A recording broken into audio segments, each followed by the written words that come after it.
past my bedtime. I'm tired. It's past my bedtime. But here we are, recording show. Wasn't able to get to this till later tonight. Just one of my days. I had a bunch of meetings today, running around all day long. One thing led to another. And here we are, like 8 o'clock at night or so. So I got to record now. So here we are. So I'll do this. Then I'm going to take a nap and fall asleep. I get tired. I get cranky now. Well, thanks. Thanks for stopping by. I'm your host in the douchebag sunglasses. My name is Michael. I am a women's photographer from New Jersey. I've worked with hundreds of women through the course of my career. And we have a little show here about boudoir photography and answering questions about women's photography so you can have a safe session and make smart choices when choosing your women's photographer. Because as we always talk about, it ain't easy. It ain't easy. A lot of pitfalls out there for anybody to make when choosing a women's photographer. So here we are. Here we are talking about this. Every week we answer a question and have a little talk about women's photography. So welcome to the show. If you're new here, thanks for stopping by. If you've watched or listened before, welcome back. And got kind of a multi-question show today. We're going to answer a couple different questions, shorter, get into a little bit of less detail. I'm going to get into that in a minute or two. Don't really have anything super exciting that happened this week. No big news updates. Just editing some videos to wrap up a couple of sessions I'm working on. But it's a quiet week. Not much going on. Had a couple of snowstorms. Now the wind is kicking up. It's like blowing like hurricaning out there. I don't know what's going on. But not too much to talk about. So I won't waste your time with boring details about me this week. We'll start to get into our topic for tonight. But before I do that, if you did not listen to last week's show, which was actually a pretty good show, it was on sexy boudoir tips. I'd say after you listen to this one, jump back one episode and give that one a listen. There was a lot of information in there, a bit of a fun show. You know, some of our shows, more serious information on what to do. Then once in a while, we have some fun. You know, women's photography is about fun. So have a little fun once in a while. And so thanks for tuning in tonight, whether you're on the Spotify or watching on the YouTube. And this evening, we're going to have a little potpourri episode. And tonight, we're going to be talking about what really goes on behind the closed boudoir studio doors. I know you want to know. I know you want to know what's going on in there. You're like looking in, trying to peek in, see what's going on in there. So tonight we're going to chat a little bit about and answer some questions that people kind of want to know. They're curious. They want to know what's going on in there. You know, so here we are. That's what we're going to get into tonight. This episode, again, was kind of a bit of an inspiration from a blog post that I wrote now, like several years ago. But I said, that'll make a good topic for an episode. You know, we're going to be talking about boudoir videos, BFF sessions, and whether or not people really get naked in boudoir shoots and a bunch of other stuff. So I'm going to be answering some fun questions tonight. And as always, did you subscribe to the show yet? Did you subscribe? You know, I'm not that guy too, but, you know, go ahead and subscribe. I like to have you hanging around, and each week we have a fun show answering some questions here. So we're going to talk about what's going on behind the closed doors. And God only knows I've been there for way too long. So even though I'm wearing douchebag sunglasses, I have probably forgotten more about boudoir photography than anybody else knows. So we're going to get into this tonight, have a little bit of fun, and talk about some stuff that's going on in the boudoir studio. And one thing, I'm going to get to a myths part of it, but one thing that people really assume is that boudoir is just like about lingerie and all this sultry stuff going on behind closed doors. But the reality is it's a pretty broad spectrum, and it's not really as crazy as you think.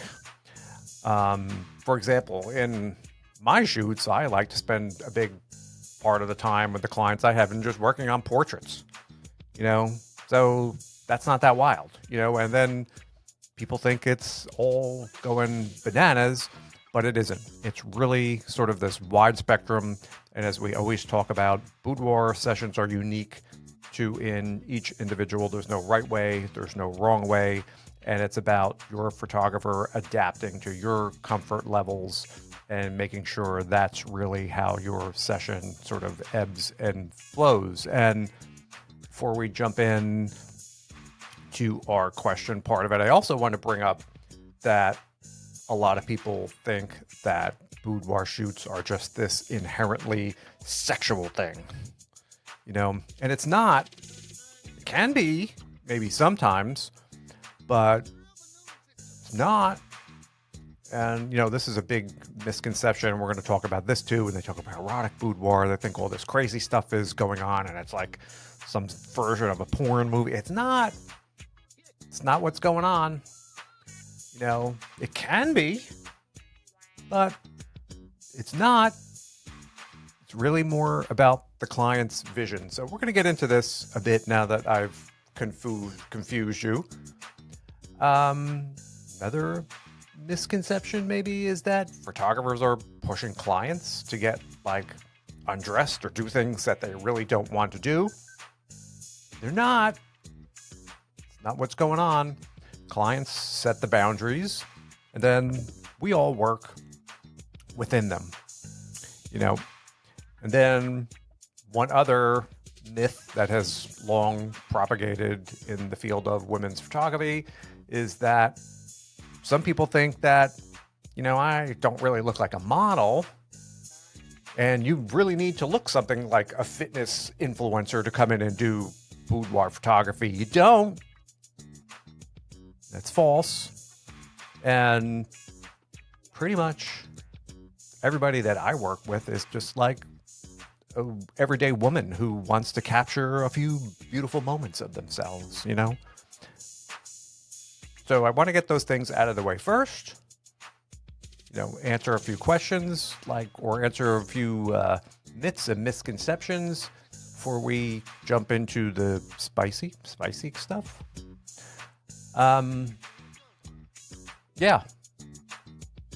So one thing that's kind of people are curious about is, and I'll hear this from time to time when chatting with women, if we're doing a consultation, and people will be like, oh, I like the idea of this. It's always been a curiosity to me, but I'm kind of really a bit conservative. Can I still do a session? I remember what I said a few moments ago. People think there's crazy stuff going on, and it's just a wild party going on inside of the studios, but it's really not the case. As I noted earlier, clients really set the boundaries, and then the photographers are working within those boundaries. So if you're more of a conservative person, can you come in and do a boudoir session? Absolutely. As I noted, it's not about nudity. It's more about beauty and confidence in its purest sense. And I've always been more of a pure boudoir photographer, making women look pretty, making women look beautiful. This is what I enjoy doing. It's a lot of fun for me to create and produce those type of photos. And as I noted before, there just isn't one right way to do a session. So you may want to come in just for some cozy pictures, some intimate portraits that don't really even involve lingerie, and that's okay. And I think there are some women who are afraid to even talk about this. They think everything is so crazy, so crazy, so crazy. They're curious, but Maybe they feel it's kind of like some roller coaster that they see at an amusement park that's like, it's a little too much for them. But in reality, that's not the case. You're kind of setting your own speed. Any photographer is going to be happy, just designing that session around your level of comfort. Do what you want to do. And then maybe things change in there. You feel, oh, this isn't, I'm feeling pretty good. And you can adjust as you sort of move along. As we always say, it's your session.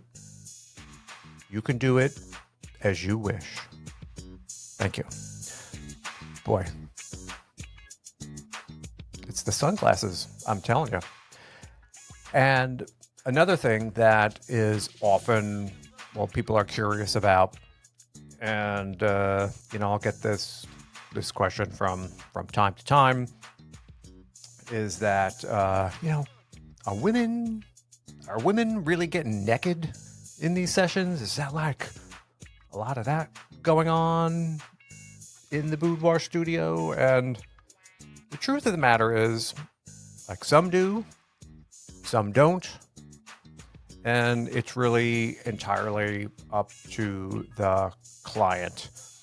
And you'll see this theme, as I've repeated just once or twice already. It's really up to the person. There is no pressure ever to do anything like that. If some people feel like, hey, as I always say, nudity has been a part of boudoir since boudoir has started, but it's not required. It's certainly doing cute pictures like that are not out of place. That's going to be something most boudoir photographers are going to be fine with. And it really just boils down to what someone sees as their vision of their session and what they're comfortable doing. It is never a requirement to do that.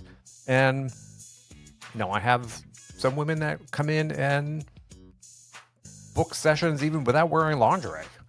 As interesting as that sounds, I've had people come in doing whole shoots, like in big sweaters or activewear, or done a lot of photos like under sheets, using the sheets to come up and cover themselves and want to be a bit more modest in their sessions. And that's all fine.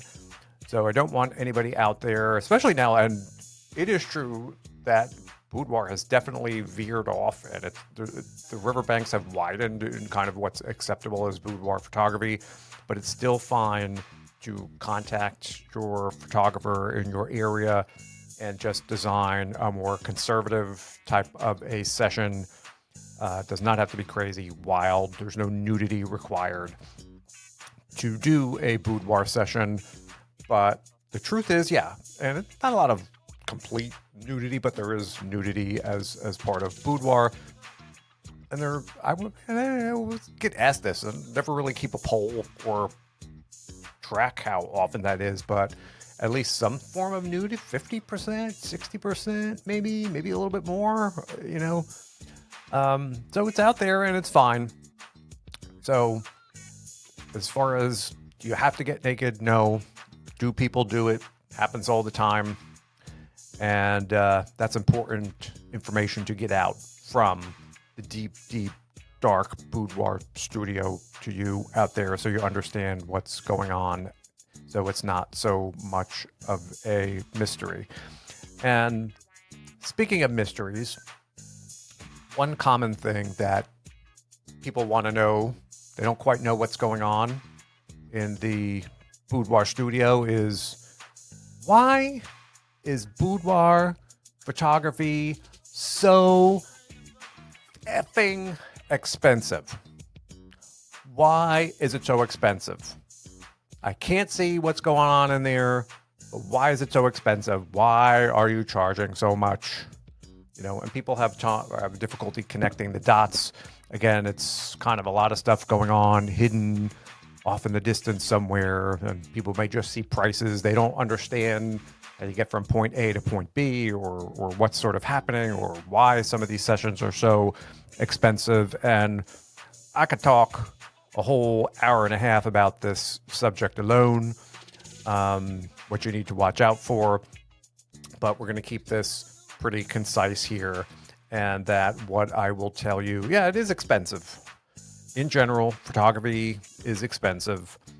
But what you have to remember, and I don't want this to sound like sort of a cop-out or anything like that, is when you are working with an experienced, talented photographer, which is a small percentage of women's photographers, you are getting personalized artwork.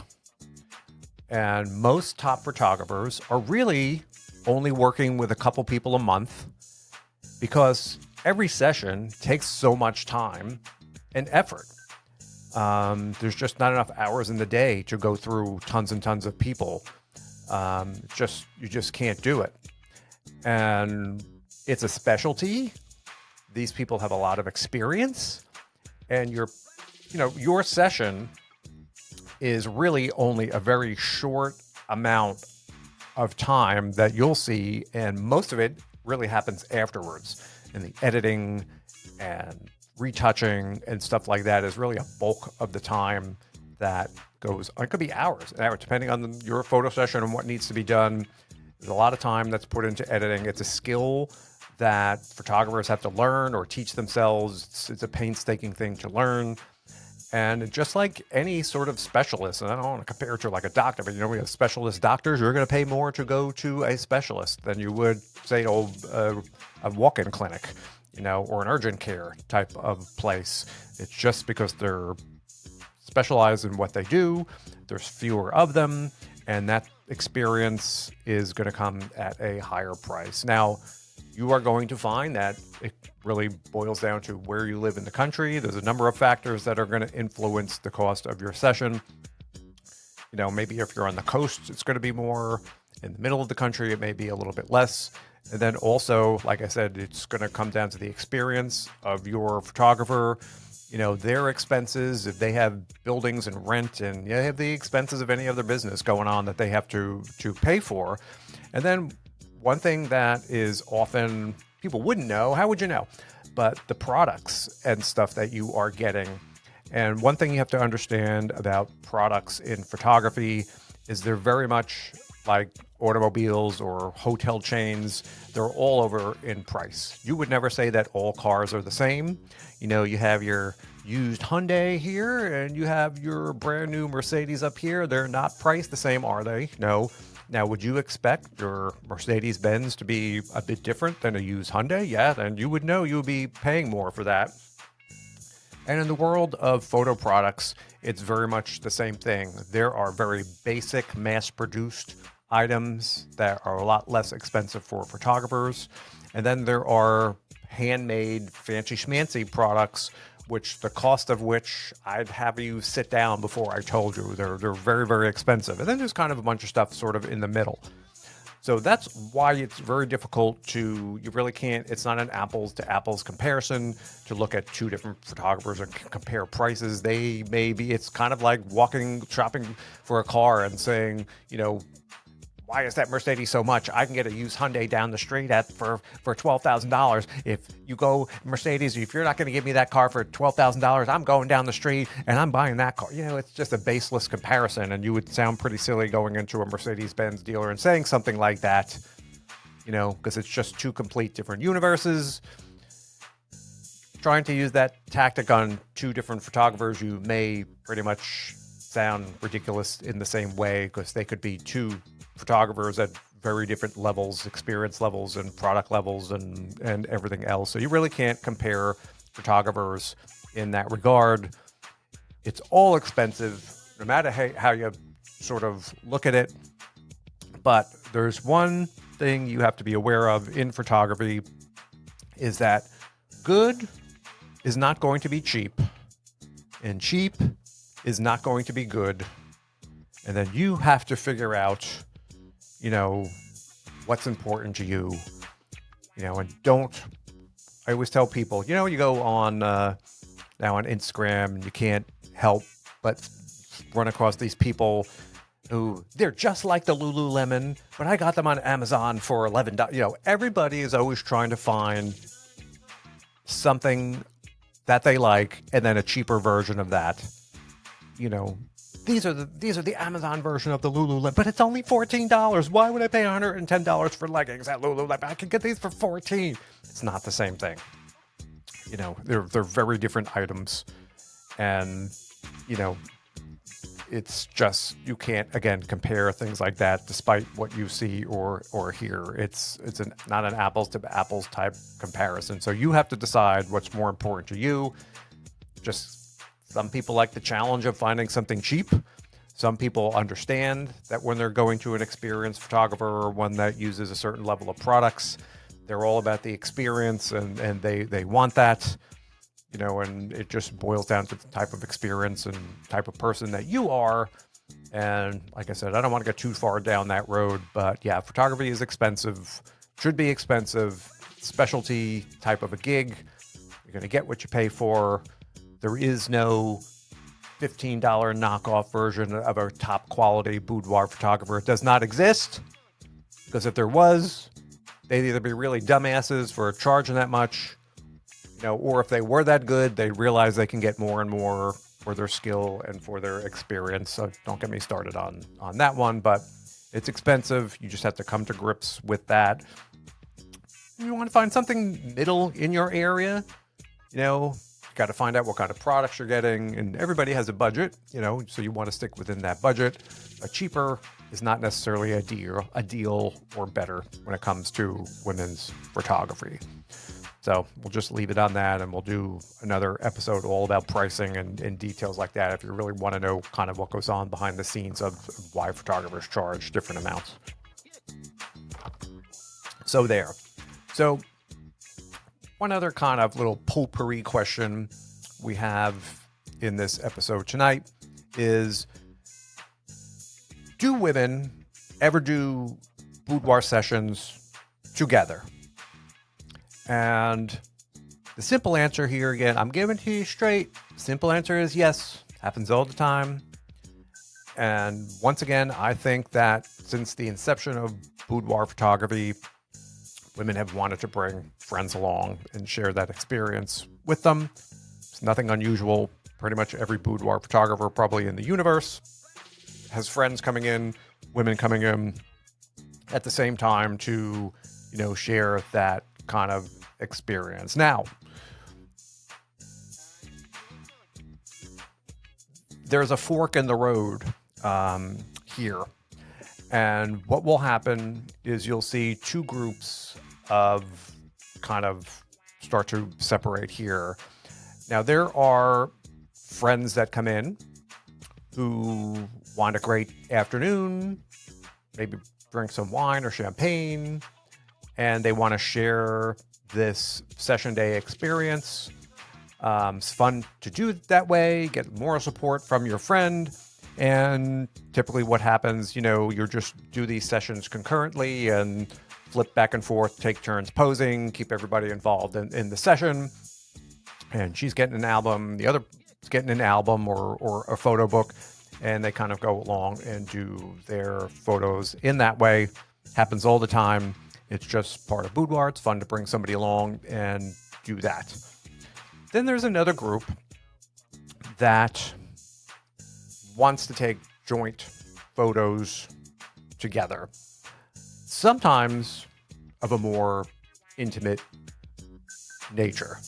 And yes, folks, BFF boudoir is a thing, and sometimes it's a little bit more than we're just best friends. And this is kind of a reality I bumped into years and years and years ago, where it started off as a normal swapping kind of a shoot, and again, everybody was having a good time, and at some point they're like, gee, Mike, you think we can pose and take a few photos together? And, you know, slow Mike was just like, yeah, thinking they're just gonna sit next to each other or stand next to each other. But no, they had a different intention altogether. So as long as both people are sort of okay with it and consenting adults, it's kind of like, I guess, party on. So there's definitely a group of friends who come in, and this is all usually worked out ahead of time that they want to share photos together. And then what I found is sometimes they will want those together photos in their separate books together, but often what happens behind closed doors in the boudoir studio stays behind closed doors. And I've had quite a few requests where these people did their photos together of varying levels of intimacy. And I try to keep this relatively from getting too graphic on this show, but you know what I mean. And then when it came album time, there were two separate albums, one for Woman A and one for Woman B, which were only their single photos. And the two friends just kept everything else between themselves. Happens. And then it happens again, and then it happens again. So, do women ever come in and do boudoir sessions together? Yes. And there doesn't need to be together photos. Plenty of people come in and just have their sessions concurrently. But there was or still is a growing group of women who do want to pose together. And I think that not maybe that it should have, but it's not like such a big deal now. It's not, I don't think it's shocking or surprising to anybody. I don't bat an eye now when someone says, oh yeah, me and Debbie, we want to jump in and do something. All right. It's just, and I think it's just something now that it's not such a big deal. Maybe as it was 10 years ago or more. It just kind of is not a big deal. So there you go. What's going on?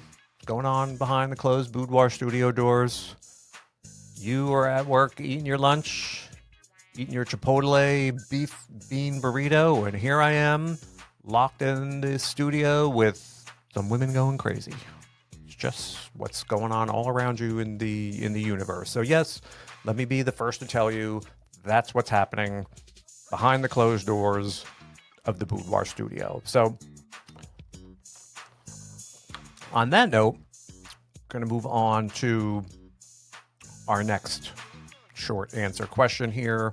And that's, what's up with erotic boudoir? And this maybe ties into a little bit to my previous question. And are women contacting you and looking for erotic sessions? Yes. But here's the thing. It's probably not what you think it is. And remember, this is boudoir. We're not running some porn studio or something like that. So boudoir has changed a lot over the past 15 years. It was narrower, why can't I say that word? Riverbanks. And then, as we were just talking about with the BFF sessions and everything else, sort of the scope of boudoir has widened progressively. I think it's just because of social media.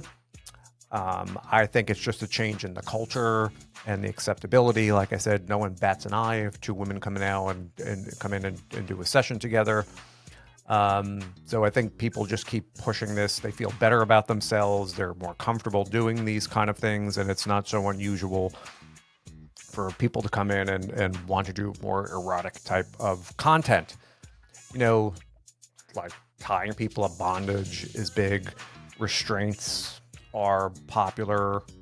And I think this is one of the things we got into the previous show, some of these props. I don't want to get too much into that now. And there's definitely a bit more explicit imagery involved. But remember, this is still boudoir, so we're staying within those riverbanks of boudoir photography. Now, do you get some people where like all bets are off? I'm going, yes, there are some people that think it's going to be like, if I try to tell them that's not the case, but there are some people, they're comfortable, they understand what's going on, and they're looking just to kind of veer off in a little bit of a direction. Does it happen every once in a while?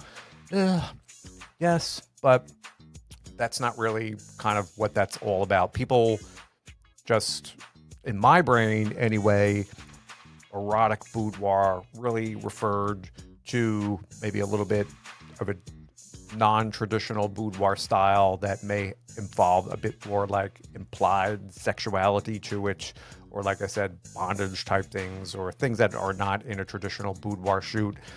I think that I get contacted often by husbands or boyfriends who want to book like an erotic shoot for their partner, thinking that it's some crazy. And I'm like, it's not like that. That's not what that is. You gotta tone that down like kind of a bit. So, and then often too, it's not typically the case that somebody comes in with a bunch of chains and stuff like that, and you're doing 2.5 hours of photos. It's not really how women operate or these sessions operate. Usually there is just mostly regular photos, and then you're like, you know what? Let's do something a little bit like kind of wilder. You know what I brought with me, and I wasn't gonna really, but I'm having a good time. And they bring out something, and you're doing a few photos, you know, something a little bit wilder. Rarely is it beginning to end just like crazy stuff like that. You know, I think you need your, like in your movie, you need your introduction, you get to your peak, and then you have your kind of wind down. And similar in sessions, you know, it kind of may ramp up a little bit with that, and then you kind of go back and finish off more as like standard boudoir. Rarely is it like beginning to end kind of like erotic stuff. It tends to be maybe a couple of shots or a set of photos in that way, and then women go back to more standard type of the thing.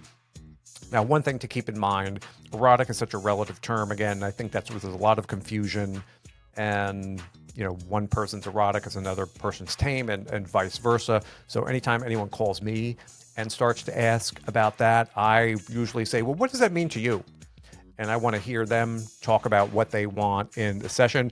And you'd be surprised on some of the things you get, some of the things that you hear from clients, where one person, they're sort of erotic, maybe just doing like a topless photo. Oh my God, I've never done anything. My husband would never believe that I would even be coming in and doing this. And well, what does that mean?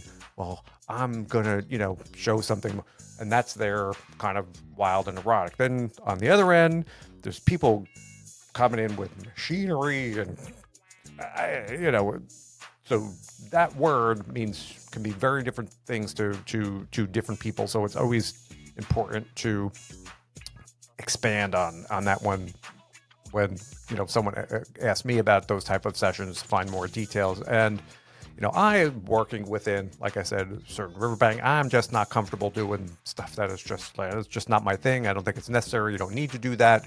And then one important thing too, for anybody listening who's thinking, you know, I think these erotic sessions are just up my alley, and I'm calling my local photographer today. You know, not all photographers are comfortable doing erotic photographies or videos as well. And like I said, because it's such a personalized type of thing, and it's not, you know, you always have to call and ask, and just talk to them a little bit about what your definition of that word means, and make sure that photographer is okay, you know, producing that type of content for you. Because the last thing you want to do is just show up and say, yeah, they're good, and then have them find out they're really not. That's what they don't want to do, or the kind of photos they want to make, and then it's just really like a downer for everybody, because not all photographers are comfortable or will offer like erotic style sessions. So always check in. It's definitely going on behind the doors of the boudoir studio, but it's such a relative thing, misunderstood. But if that's your thing, it's out there. Go ahead and have some fun and bring up your local boudoir photographer and book your erotic shoot. So I think we're going to have one more kind of potpourri question here in this episode about what's going on behind the closed boudoir studio doors. And that's about boudoir videos and why, oh why, are they so popular? And I don't know. Again, maybe it's social media and the changes, and videos were always popped up here or there. there was always a client back in the day that's, oh, we do video? I remember my earliest videos, speaking of like earliest videos where this woman came in, I remember she wanted me to do videos of her feet again, because her husband was like a foot person. And, it was like every once in a while, somebody would ask to shoot a short video, but it wasn't super common. It wasn't anything I ever planned for or sold. I didn't have packages with videos. You just kind of get in the session and someone would be like, is it possible, Mike, to do like a video? And I'd be like, I guess so. And, here and there you'd shoot a video. And then really that started to ramp up over the past 5 years or so. And it just became more common. And it was something I added to my menu of offerings. And then it's just been up where I'm going to say 75% of the sessions now include some kind of video content. And we do like shorter videos. Sometimes they're a little bit longer. Again, it doesn't have to sort of be crazy, but more and more people wanted to include videos. And since as a photographer, you need to be permeable to your clients, I said, sure, I'll learn and I'll get more involved in video. So it's something new to learn. But yeah, Boudoir is exploded videos over the past 5 years or so. And in some cases, we're doing video only sessions now. People just want to do some videos, which has been cool. It's a lot of work. Making videos it's harder than doing photos. But like we were chatting about earlier, there's different types of videos that women are coming in to do. And like, I was surprised what people were asking to do. So now that we're privately here in the Boudoir studio, and I'll come closer, I'll tell you a little bit about what's going on. So we do a lot of shorter videos, like panning someone lying in a bed in lingerie, panning down, doing these short videos, like cute, like a boudoir photo, but just with motion in it. Just like cute little videos. Maybe they're a minute long, even though it takes me like forever to put them together, but standing, walking into a room and taking a robe off, or big things like undressing videos, unzipping and taking something off and climbing up into a bed. Just like cute little, we put some sexy music on the background and people loved them. They wanted to do more and more of them.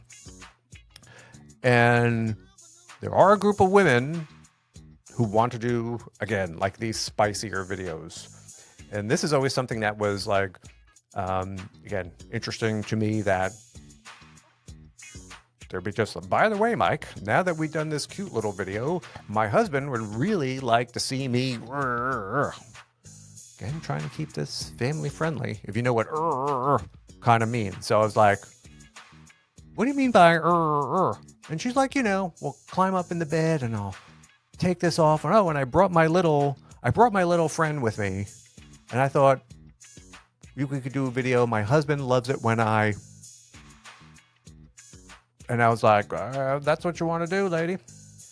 And so, like most things, kind of go through it and then think about it and have some more clients again and go through our sessions. You're like, gee, you know what my husband would really get a kick out of if I made a video? I'd be like, what? And she'd like, is it okay? Is it all right if like we can do a video of me? And I was like, And then so this goes on. And by maybe the 5th time, the 6th time, the 7th time, and people start asking for videos and they're like, this is kind of embarrassing, but I'm like, you want to do a masturbation video? Is that what you're telling me?